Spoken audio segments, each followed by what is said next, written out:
નમસ્તે વિદ્યાર્થી મિત્રો, તમારા બધાનું ફરી એક વખત હાર્દિક સ્વાગત છે એક નવા જુદી અંદર. મિત્રો, ટાટ જે પણ એક્ઝામ લેવાયેલી છે એની અંદર હાલ મિત્રો બીજા એક મહત્વના સમાચાર છે સામે આવ્યા છે.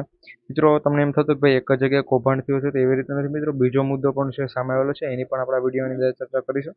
અને ઘણા બધા મિત્રો એમ કહે છે ભાઈ હવે પરીક્ષા છે રદ થવી જોઈએ, કારણ કે પરીક્ષામાં એક જગ્યાએ જો કૌભાંડ થયો તો વાત અલગ છે. આમાં તો મિત્રો બે જગ્યાએ અપડેટ છે આવેલી છે, તો બંને માહિતી એક સાથે આપીશું. અને મિત્રો, તમારી OMR સીટ જે પણ છે એ પણ આવી ગઈ છે, તો ખાસ કરી એ પણ તમે એક વખત જોઈ લેજો. ઓફિશિયલી સાઇટ પર છે, એ તમને જોવા મળી જાય. મિત્રો, ટાટા હાયર સેકન્ડરી છે, તો હાયર સેકન્ડરી માટે છે એની જે પણ મેરિટ યાદી ફાઇનલ જે પણ હોય છે એ પણ મિત્રોના ટૂંક સમયની અંદર આવી જશે.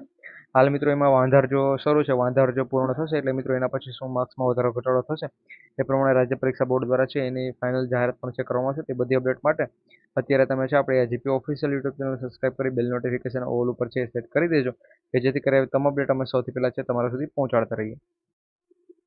એ આવેલી હતી મેં તમને આપી દીધી. પછી મિત્રો બીજું છે કૌભાંડ સામે આવ્યું હતું કે ટાટ પરીક્ષામાં છે મહિલા ઉમેદવાર પ્રશ્નપત્ર લઈ અને ક્લાસની બહાર ગયાના મિત્રો આક્ષેપ છે લગાડવામાં આવેલા છે. એટલે અમુક જગ્યાએ મિત્રો એવી રીતનું પણ થયું છે કે ભાઈ જે પણ વ્યક્તિ જે પણ એક્ઝામ આપતો એ ક્લાસની બહાર ગયેલ છે પ્રશ્નપત્ર લઈને, ત્યાંથી મિત્રો આખું પ્રશ્નપત્ર સોલ્વ કરીને પછી આવેલો છે. આ પ્રમાણે મિત્રો તંત્ર ગેરરીતિ જે પણ આચરેલી હતી એના અંગે છે સવાલ ઉઠ્યા છે, અને આને લઈને મિત્રો પછી આ જે પણ તમારી એક્ઝામ લેવાયેલી છે એના મિત્રો સીધા બીજા દિવસે છે ફાઇનલ અપડેટ એવી આવેલી છે કે ભાઈ એક્ઝામ રદ કરવામાં આવશે. અને ઘણા બધા વિડીયોમાં પણ જોવા મળે છે ભાઈ એક્ઝામ રદ કરવામાં આવશે, અને ઘણા બધા અમે પણ કીધું કે ભાઈ એક્ઝામ રદ થવી જોઈએ કે ન થવી જોઈએ એના પર કોમેન્ટ કરજો, તો ઘણા બધા મિત્રોએ કોમેન્ટ કરી લીધી કે એક્ઝામ છે રદ થવી જોઈએ. પરંતુ મિત્રો એક્ઝામ છે રદ ન થવી જોઈએ. જો ભાઈ બે કેન્દ્ર એવું થયું છે તો આપણે 1000 પ્લસ એવા કેન્દ્ર હતા કે ભાઈ જ્યાં એક્ઝામ લેવાયેલી છે, તો આ 1000 કેન્દ્ર આખા બધું આખે એક્ઝામ બગડે એના કરતાં બે જે પણ કેન્દ્ર છે બે કેન્દ્ર જ રદ થવું જોઈએ, અથવા જે વ્યક્તિ કરેલું છે એ રદ થવું જોઈએ. એ પ્રમાણે થવું જોઈએ તો વધુ સારું. જો મિત્રો આ વાત સાથે સહમત તો ખાસ કરી કોમેન્ટમાં જણાવજો તમારું મંતવ્ય.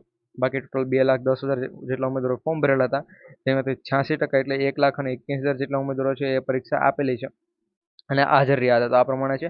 બીજી અપડેટ જણાવી આપું, જે પણ થયા છે એના મુદ્દે જે પણ ગેરરીતિ થઈ છે એના ઉપર રાજ્ય પરીક્ષા બોર્ડ પાસે છે રિપોર્ટ માંગો છો. આવું શા માટે થયું છે એની સાથે મિત્રો તમારે ટાટ હાયર સેકન્ડરી તો મિત્રો એની તો જે પણ વાંધારજો છે એ, પરંતુ ટાટ સેકન્ડરી માટે છે એની વાંધારજો ને એ બધું તો થશે, પરંતુ એનું ફાઇનલ રિઝલ્ટ છે એ મિત્રો ક્યારે આવશે એની માહિતી ફાઇનલ તારીખ અને એવું બધું છે જાહેર કરવામાં આવેલું છે કે ભાઈ આ તારીખની થી આ તારીખની વચ્ચે છે તમારું ફાઇનલ રિઝલ્ટ છે આવી જશે.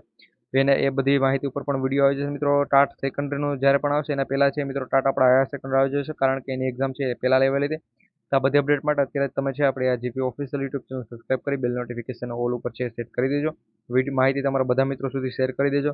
અને ડિસ્ક્રિપ્શનમાં મેં ટેલિગ્રામની લિંક આપેલી છે મિત્રો, ત્યાં જોડાજો. મેં એ પોસ્ટ છે ત્યાં અપલોડ કરેલી છે કે ભાઈ તમારું રિઝલ્ટ છે ક્યારે આવશે, તો ખાસ કરી ત્યાં જોડાય અને પોસ્ટ જોઈ મિત્રો. વિડીયો આવશે તો આવશે અથવા વિડીયો નહીં પણ આવી શકે.